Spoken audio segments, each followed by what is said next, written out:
Buonasera a tutti, siamo felici di ritrovare questa nuova émission di Riwicht. Alors comme chaque vendredi, on va passer en revue les thèmes qui ont marqué l'actualité cette semaine avec nos confrères en plateau. Deux habitués ce soir, Patrick Vinciguerra d'RCFM, bonsoir. Et Jérôme Paoli du magazine Parole de Corse, bonsoir messieurs. Alors notre invité cette semaine c'est Poggio Caitu, collimaire d'Argiusta Muric, entre autres, mais aussi membre de l'exécutif de Femagorsica.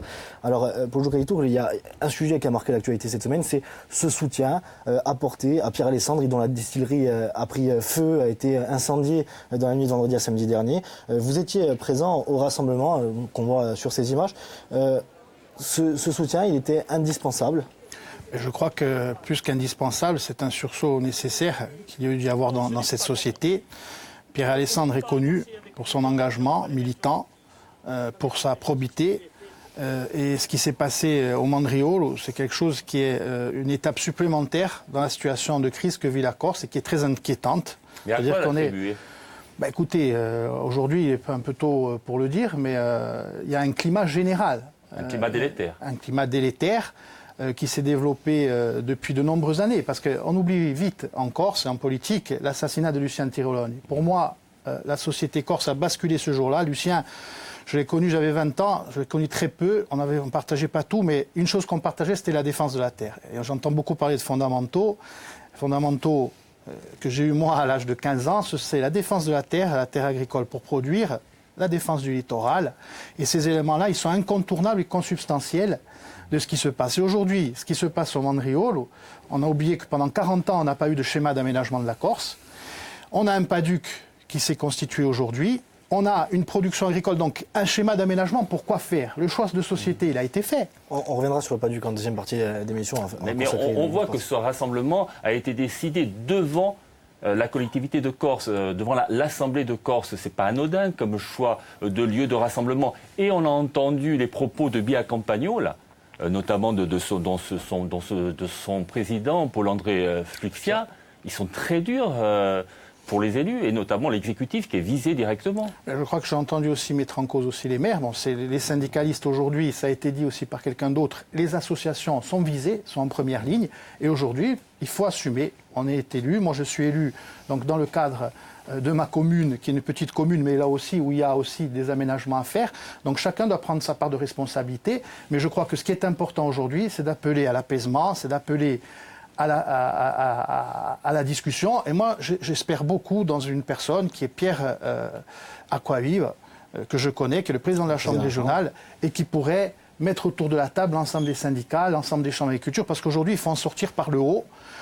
Et en même temps de ça, il faut faire un choix de société important sur ce qu'on veut faire de notre territoire. Tout le monde n'est pas au courant de la situation agricole en Corse. C'est quoi la problématique aujourd'hui ? Mais aujourd'hui, on ne sait pas si c'est propre au monde agricole ou si c'est prise de position dans d'autres domaines. Mais l'enquête commence à peine. Il y a des tensions dans le monde agricole. Voilà. Il y a aussi l'occupation de la mairie de Sarre, donc, concernant des espaces stratégiques agricoles qui pourraient passer constructifs. Exactement. Et je tiens à rappeler que les pouvoirs régaliens en la matière sont du ressort de l'État. Ce n'est pas se défausser que de dire ça. Mais je crois qu'il faut, pour ces raisons-là, stopper les rumeurs sur les réseaux sociaux, les personnes jetées en pâture ou autres, ça c'est très dangereux. Donc moi je dis qu'il y a une situation, la situation, il faut la condamner fermement.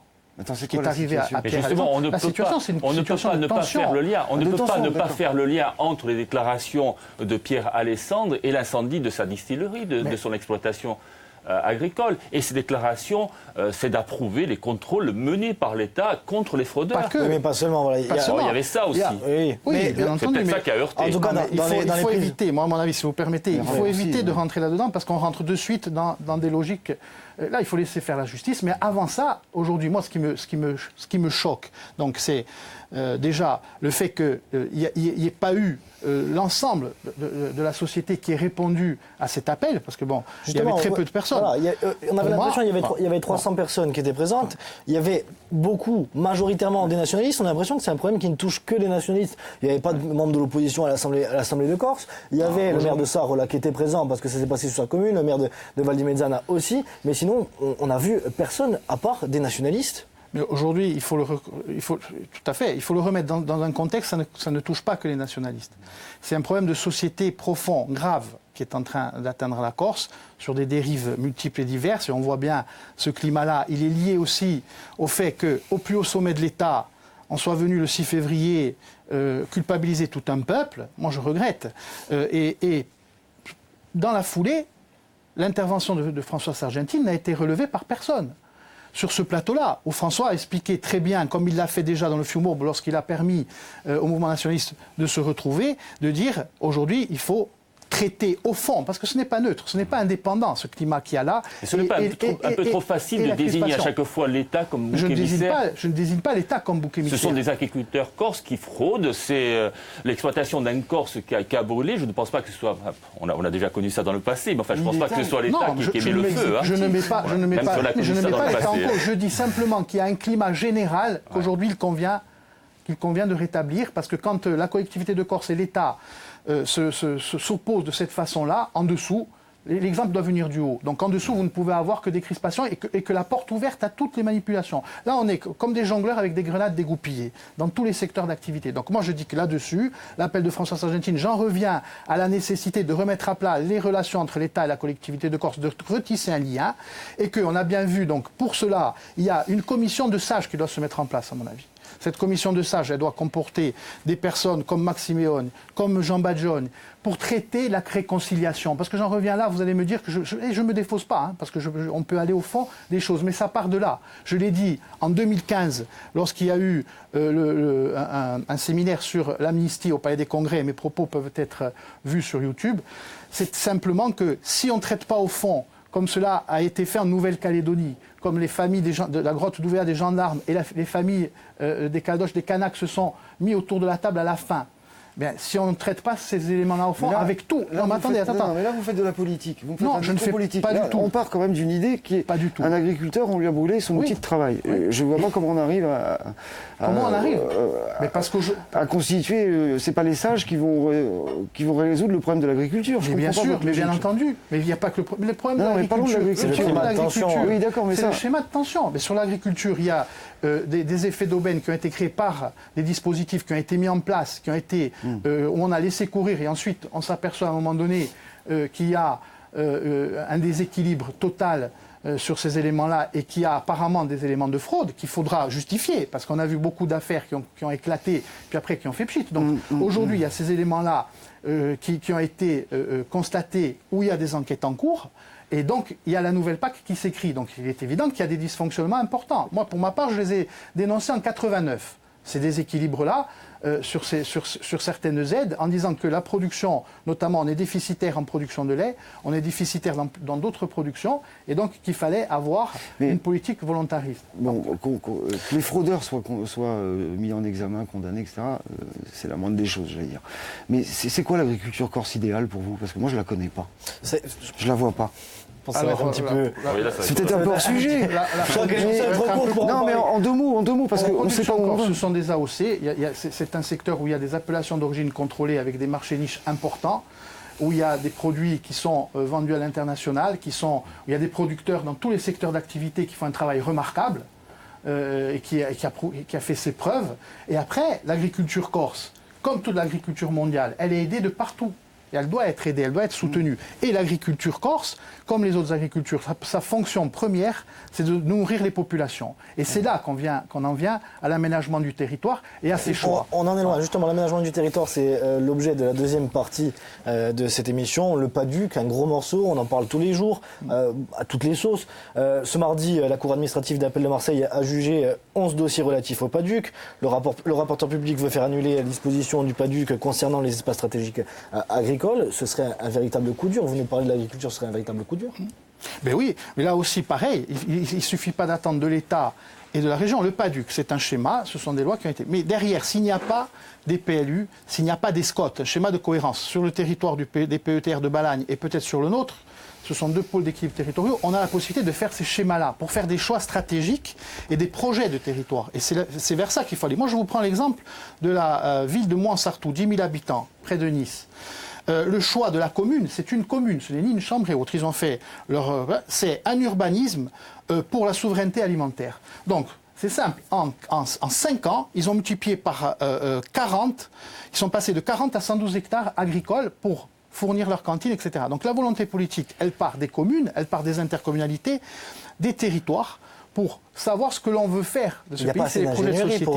Il n'y a pas assez d'ingénierie justement pour réaliser, pour élaborer ces plans d'urbanisme, ces documents d'urbanisme. On a les assises de l'urbanisme qui se font en parallèle avec la conférence des maires, qui sont censés justement transférer un petit peu d'ingénierie pour réaliser ces documents d'urbanisme. Mais pourtant, l'exécutif est contre ces assises de l'urbanisme et cette conférence des maires. Mais c'est bien pour ça que sur ces projets de territoire, sur ces structurations, la demande, et pour ma part, je m'assois sur 40 ans d'expérience au niveau du TAR, ce que nous avons eu, c'est qu'il faut une ingénierie propre aux intercos et aux pôles d'équilibre territoriaux. Et ensuite, qu'il y ait l'ingénierie de la CDC et de l'État qui viennent sur cette matrice-là pour aider et pour apporter ces éléments-là, c'est quelque chose d'important. Mais si on veut substituer à la Chambre des territoires une conférence des maires, si on veut faire un centralisme ajaxien ou un centralisme parisien au service des territoires, ça ne marchera pas, on le sait. Là, on aborde plusieurs sujets à la fois. Moi, concernant le PADUC, ce n'est pas simplement un problème agricole, ce qui s'est passé devant la cour administrative d'appel de Marseille. C'est tout l'édifice du PADUC qui est menacé. Oui. Si on annule... si on désanctuarise ces 105 000 hectares, ce qui est énorme, de terres agricoles... Il a fallu plusieurs heures de négociation, surtout pour... Plusieurs heures et plusieurs années de travail, qui ont été, on s'en souvient, très longs. Et à l'époque, le PADUC avait été voté par les nationalistes également. Il y avait eu un seul vote contre, c'était Aline Castellane. Et puis on s'aperçoit 3 ans après qu'il est inopérant. 4 ans après qu'il est inopérant. Et si demain ces 105 000 hectares sont désanctuarisés, on crée un appel d'air à la construction qui se porte bien, elle, malgré tout. Malgré les documents d'urbanisme, on l'a vu. D'ailleurs, l'association Oléante dénonce une urbanisation démesurée, 17 000 résidences secondaires en 5 ans. L'an dernier, sur les 12 derniers mois, 6 500 permis de construire, plus 26%, donc ça ne va pas si mal. On imagine ce qui risque de se passer s'il y a cette instabilité juridique avec l'annulation de ces 105 000 hectares. La nature a horreur du vide. Et on sent que l'exécutif est pris dans un étau. Il y a d'un côté les paillotistes qui, on l'a vu encore hier, qui demandent à pouvoir installer des matelas sur des plages naturelles fréquentées. On a d'autre côté les associations de défense de l'environnement qui justement parlent des permis de construire, demandent à ce que l'exécutif soit beaucoup plus clair sur cette question-là. Donc on sent que quand même Gilles Siméone, il est pris dans un étau, il est déstabilisé. Je ne sais pas ce que vous en pensez, Patrick, Jérôme. Actuellement, il y a un numéro d'équilibriste de la part de Gilles Siméone, mais il faut qu'il en sorte. À un moment donné, il faut sortir de l'ambiguïté, même si, comme aimait souvent à le dire François Mitterrand, on ne sort de l'ambiguïté qu'à ses dépens. Mais là, maintenant, il faut savoir clairement quel modèle de société on veut, et sur les paillotistes, et sur l'agriculture. Et comment on le construit, ce modèle ? Juste, tout à l'heure on disait qu'il ne faut pas mettre tout sur la faute, donner la faute à l'État systématiquement. Là, c'est pas la faute de Gilles Siméone à chaque fois, sur tous ces dossiers. C'est pas sa faute. C'est lui qui en est le maître. Il se renvoie la balle. Oui, d'accord, on se renvoie la balle. Mais le PADUC, qu'est-ce que c'est ? Le PADUC, on en a parlé pendant des années. Ça a duré des heures et des heures de discussion. À la fin, on a quelque chose qui ne fonctionne pas. Après, vouloir préserver des hectares et des hectares pour l'agriculture, moi je veux bien, mais est-ce que c'est raisonnable aussi d'empêcher le développement économique ? Non, attendez, il faut trouver des équilibres. Je regrette cette opposition-là. Cette opposition. Mais il ne faut pas qu'il y ait cette opposition qui crée des tensions. Il faut changer les règles. Il y a la nouvelle PAC qui se met. Il faut qu'il y ait des aides à la production. Mais moi, ce qui m'inquiète aujourd'hui, c'est qu'on va encore reparler du PADUC pendant des mois et des années. Oui, mais aujourd'hui, pourquoi ? Parce qu'on oublie, tout le monde parle des maires, des intercos, etc. Sauf qu'on oublie que la maison, on l'a construit à partir de la base. Et la base, c'est quoi ? C'est les maires, les intercos. Et le projet de société. Moi, je vais vous prendre un cas, parce qu'on parle, le choix politique qui a été fait avec les élus de toute tendance chez nous, c'est les 117 hectares qui appartiennent à la collectivité de Corse sur Coupable, vont servir de pépinière couveuse avec le lycée agricole de Sartène pour installer des éleveurs. Non, mais d'accord, mais voyez, vous minimisez toujours les projets qui partent de la base et des territoires. Un projet de société, on le construit avec les acteurs, avec des discussions dans un PETR. Vous avez une conférence des maires. Que la question que veut poser Jérôme Paul, c'est 105 000 hectares, c'est énorme. Alors que le nombre d'exploitants agricoles est passé entre les années 70 de 8 000 à 3 000 aujourd'hui. Et on avait suivi les discussions sur le Paduc, c'est surtout symbolique. C'était surtout symbolique. Et Paul Jacob a surtout cédé à la pression de l'époque, la pression nationaliste de l'époque. On ne défend pas un corporatisme ou une profession. On défend la capacité d'un territoire à produire pour les générations futures. C'est un pari sur l'avenir. Nous, en Sartou, ils sont en train de créer des hameaux agricoles pour loger les agriculteurs pour qu'ils puissent produire. Vous voulez qu'on en arrive là? Et quand on en sera arrivé là, on ne pourra plus revenir en arrière. Non, mais l'agriculture corse, ça va être très clair. L'agriculture corse, ça peut être un véritable atout pour la Corse. C'est un atout, c'est un joyau. Il faut changer les règles d'attribution des aides. On parle de tourisme, on parle de BTP, on peut avoir l'agriculture. Maintenant, de vouloir... sur le Paduc, il y a quand même des zones agricoles qui n'ont pas été bien définies, qui sont en pleine zone urbaine. Il y a des hérésies absolues. C'est là, il faut... Quand on parle juste pour rebondir aussi sur Oulevent et sur l'augmentation des permis de construire. Il y a aussi une augmentation de la démographie. C'est pas Oulevent, c'est dans les Oulevent, ce que vous voulez. Mais attends, juste pour finir là-dessus, il y a une augmentation de la démographie. S'il y a une augmentation de la démographie, il faut bien qu'il y ait des logements qui soient construits. Donc il ne faut pas dire n'importe quoi non plus à la télévision. Jérôme, le chiffre cité par le Lévent, c'est 17 000 résidences secondaires. Mais les résidences secondaires, c'est pas lié à la croissance de la population. C'est pas ça les résidences secondaires. En Touraine, il y a des résidences secondaires. Aujourd'hui, on a un problème. Aujourd'hui, on a un problème. C'est pas un gros mot, je n'ai pas dit que c'était un gros mot, mais je dis que le secteur se porte bien. La question, on revient encore sur les projets de territoire, sur les 9 territoires qui ont été définis par le Paduc, où il faut maintenant les adapter par rapport aux intercommunalités. Ça paraît dérisoire, mais c'est capital et c'est central. Pourquoi? Parce qu'aujourd'hui, la question, elle se pose. Est-ce qu'on va continuer à construire autour du Grand Ajaccio et du Grand Bastia?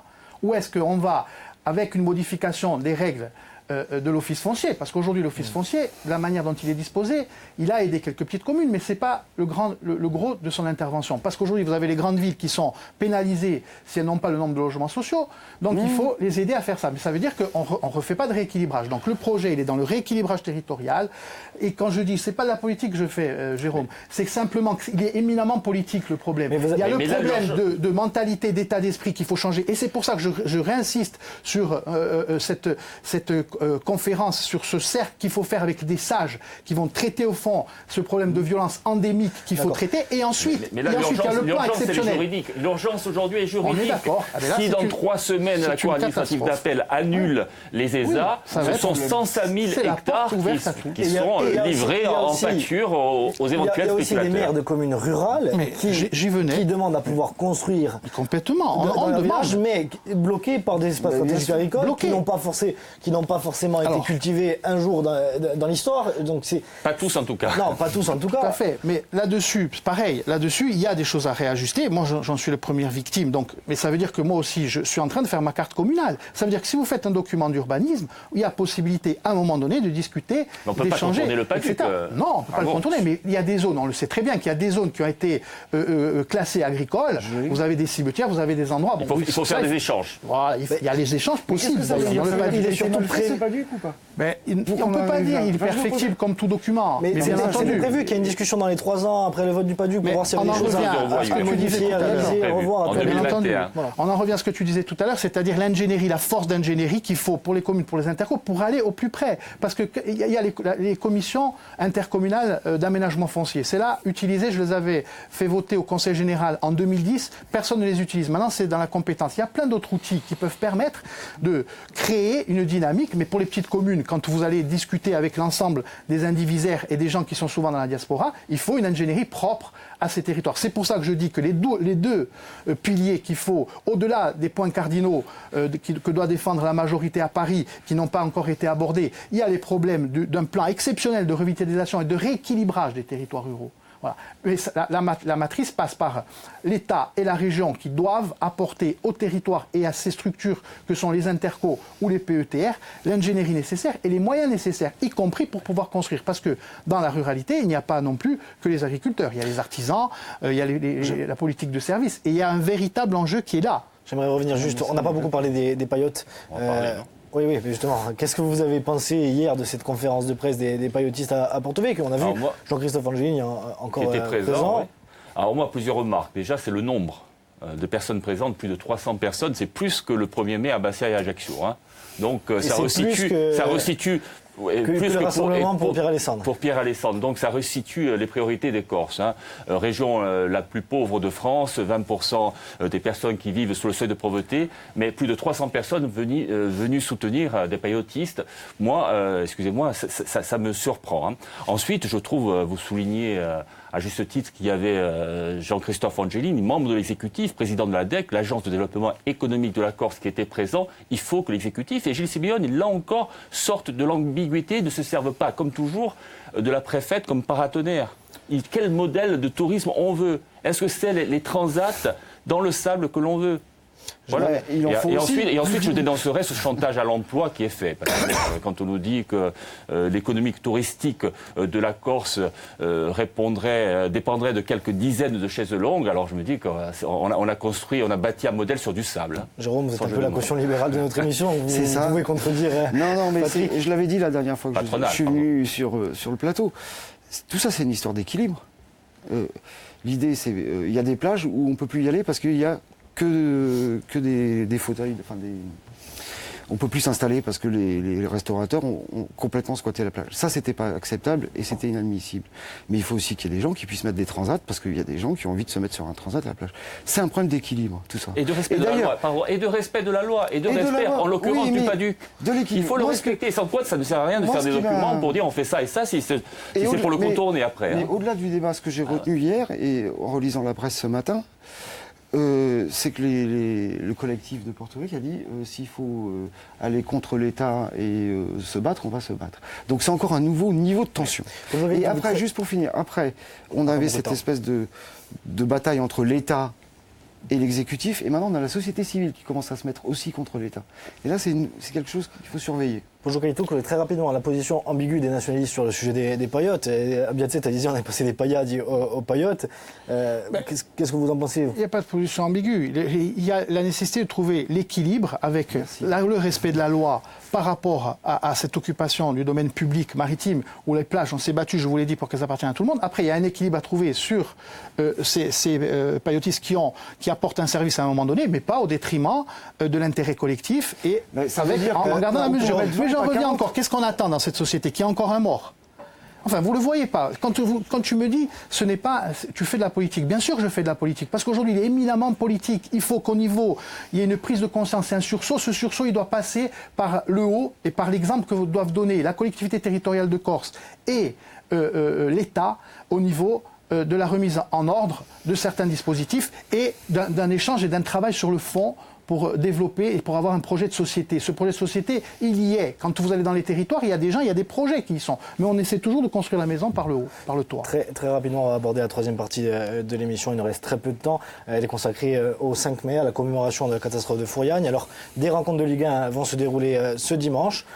Qu'est-ce que vous avez pensé, vous, de l'hésitation déjà de la ministre des Sports, Patrick, et de cette demande de sacralisation du 5 mai? La ministre des Sports, manifestement, ne connaissait pas le dossier du SAMER. Hein. Bon, c'est regrettable. Après, le collectif des victimes du SAMER demande que ce SAMER soit sanctuarisé. C'est une demande légitime, juste. Cela dit, ça ne doit pas nous empêcher de discuter de la forme d'hommage que l'on peut rendre aux victimes. Ça peut passer aussi par des matchs. On le voit en Angleterre. La discussion le club de Liverpool joue, malgré une catastrophe qui a coûté la mort de 96 de ses supporters, joue et rend hommage. Et l'hommage, je ne sais pas si vous l'avez déjà vu, est puissant et vibrant. Elle est en Mondiovision, c'est extraordinaire. La discussion doit avoir lieu, mais là on a quand même un collectif de familles de victimes qui demande la sacralisation. Je pense qu'il faut écouter. Il doit avoir lieu, mais pas maintenant. Pas maintenant, pas en mai. Il peut y avoir une période plus calme, etc. Puis je crois que tous les Corses, ils pensent le 5 mai. Quoi qu'il arrive. Ça a été un événement tellement majeur encore. Complètement. Il est dans la mémoire collective. Mais il faut sortir de cette polémique récurrente chaque année. Il faut en sortir d'une façon ou d'une autre, il faut en sortir. Voilà, c'est vibrant. Complètement. Ça brouille aussi le deuil, chaque fois, cette polémique. Il faut qu'il y ait un processus de discussion, comme il y a eu avec Thierry Braillard à l'époque. Mais qui avait abouti à un accord. C'est ça que moi, personnellement, je ne comprends pas. Parce qu'il y a eu un accord qui avait été signé, et puis finalement, cet accord qui consistait à plus de matchs le SAMER, mais quand le SAMER est un samedi, Bon, aujourd'hui, il est remis en cause. Voilà, Oui, bon, c'est un petit je peu ne un sais pas samedi. qui a tort ou qui a raison dans cette On joue pas histoire. quand c'est un samedi, on joue quand c'est un dimanche, c'est un petit peu tiré par les cheveux. Ouais. Moi, je pense qu'il faut respecter la volonté des Voilà. familles des victimes. On va se ranger derrière le collectif des victimes et respecter leur volonté. Et puis voilà. Je pense. Non, mais c'est ça. Écoute, bon, merci à vous en tout cas. Così sada compie questa emissione, rivisto bulterà a settimana che viene. Ringraziarvi per giocare tu di sei minuti qui. Ringraziarvi a voi tutti. È stato un piacere. Bulterà a settimana che viene rivista con un'altra invitato, un'altra emissione con il ritorno di Ugapimati a tutti Jean Vitus Albertini che avrà forse finito di porne esobumade in balada.